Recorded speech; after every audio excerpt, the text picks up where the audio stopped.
everybody. I'm super excited. Jean Nitchell and I have joined forces today to talk about leadership. And today we're going to focus on accountability.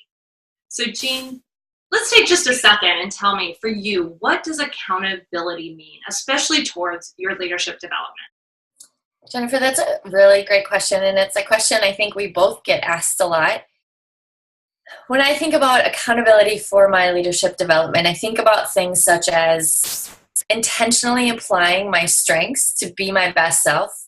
Whenever I say yes to an assignment, whether it's a project, a task, new client work, teamwork, volunteer work, it's really being very intentional to the things that are going to fill my bucket, the things that are going to energize me. Because when I say yes to those things, then my best self will show. And I will play with my strengths a little bit more. I will be more engaged. I will be happier with the work that I do. And I get to help build my personal brand. And so accountability isn't just about saying yes to everything. Accountability is being really specific on the things that you should say yes to that will allow you to bring your best self to the table. Absolutely. I totally agree with that. And I'd even add that accountability is knowing what to say no to, what doesn't fit into your leadership development plan, and what's not congruent with that brand and that energy that you want to bring. Because we all know we're more engaged when we're super excited about the stuff that we're working on. Exactly. Love that. Exactly. I love that. Well, I'm really curious for you, how do you find a way to hold yourself accountable for your leadership development? Like what are the tools you use? What's the process, the tips and tricks, any of those things that help you hold yourself accountable? I think it's a great question, and it's a really important question that I think each individual has to answer. And so some of the things that I do or say next may or may not work for everybody, but it's really important to identify for you what will. And so for me, once a year, I do an exercise where I do an outreach of a branding exercise. I ask 5 specific questions to people in my network, either clients, family, friends, a good mix or a good blend of people, to really assess, is my brand that I'm putting out there currently what I want it to be? And do I have a different brand that I want to project into the next year? And so I kind of do that current state analysis, and then I say, okay, when I look forward 1 year, what kind of work do I want to be doing? Is it the same as what I did last year, or do I want to stretch myself in a different way? And so I do a vision board. I create a vision statement for myself of what it is I want to be next year or within this next year. And then I create a storyboard, and I create small boxes that say, these are the steps that I need to take to move forward. And then I put some action items around each of those steps so that throughout the year I can pull that out and I can look at it and say, am I making progress towards where I want to get to? And is where I want to get to still where I really want to be? Because life changes, work changes, our circumstance change. But it's my way to check in with myself to say, am I being the leader that I want to be? And am I tracking with the plan I put together? I love that. I think that's awesome. I love the 2 different steps that you have too, because I love that you look at what's been going on. Like, where are you currently? What's the state of the state for you, right? For the brand of Jean, and how are people perceiving you? So I love that you reach out to others and really get some information back so that you can know where you are. And again, maybe it's congruent with where you think your brand is, or maybe there's an area that you really need to improve on, but it gives you some clarity around that. So I think that sounds super exciting. And then I love the visioning side. I think that's probably my favorite part in leadership, is deciding where you want to go.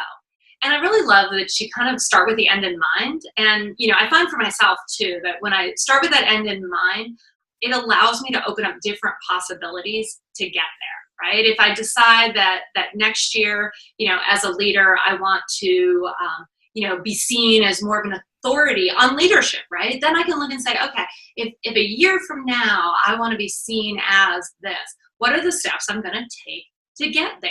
In the same sense, as you do a business plan, you can say, if my goal is $1 million in my business plan, again, it opens you up to those possibilities of what are the steps that I can take to get there. Exactly. And then when you're making decisions throughout the year of which conferences should I go to, which books should I read, which classes might I take, you can always measure or bump it up against whatever that vision is And you can say, does that support what my vision is of who I want to become this year? And if the answer is yes, then go all in.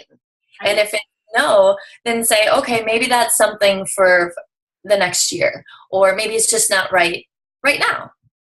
Absolutely. And you know what, Jane, the other thing I find in all of this is it's actually really hard work, right? Like these are the things that, push us to be that, an Olympic athlete doesn't get to be an Olympic athlete without putting the hard work in. And Exactly. for myself lately, one of the things I've even been looking at is what am I willing to do? What suffering am I willing to do to achieve my goal?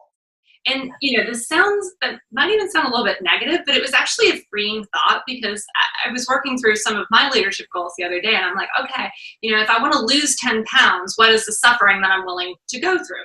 Well, for me, I'm like, well, I'm willing to go and exercise every day, but I'm not willing to give up my glass of wine at night. And I'm honest with myself about what suffering I'm willing to do to achieve that goal. It kind of makes it a little bit easier and allows me again to focus my energy instead of fighting with it. And I find it the same way within my business. If I decide that I'm willing to suffer asking people for help when it's really not something I'm comfortable with, I can decide, all right, that's worth the suffering because it's going to help me get even better at what I do. And it's kind of like you asking for that help in your view of yourself. If that's something that you're willing to hear, those hard things, it can really help make you a better leader. Exactly. And I think that another thing that I would add to that is having an accountability partner and maybe an accountability circle. And what I would say with a circle is probably like that handful of really tight people. Maybe it's a mentor, maybe it's that best friend that just gets in your face and tells you exactly what it is. Maybe it's a business coach or somebody. But if you think about anytime you put together a workout plan, when you have a workout buddy, you show up because you don't want to let that buddy down. And so when you think about accountability towards your own personal development, who's going to hold you accountable? Because sometimes it's hard to do that for ourselves all the time.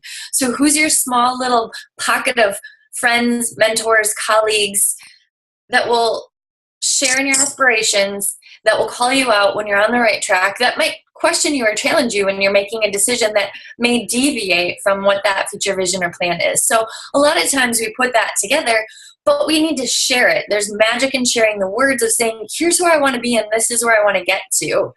And once a quarter, I'm going to check in with you. Or once a quarter, will you check in with me to just see where I'm at? Or attend this conference with me, etc. So it's really about kind of piecing those things together and putting together your accountability circles. So doing your check-in current state, identifying where you want to be in the future, making decisions around that future state that are going to support your growth strategy, your accountability strategy, and then finding those people that are going to help build you up and challenge you when you may or may not be approaching that future state that you put out there. I love that. And Jean, that's part of the reason I absolutely love working with you, because you keep me accountable to my leadership, and hopefully I keep you accountable to yours. Hands down. Thank you. Love it. So hopefully we've shared some really great ideas, out there around leadership, and I hope everyone's enjoyed it. Thank you. Have a great day. All right. Thanks.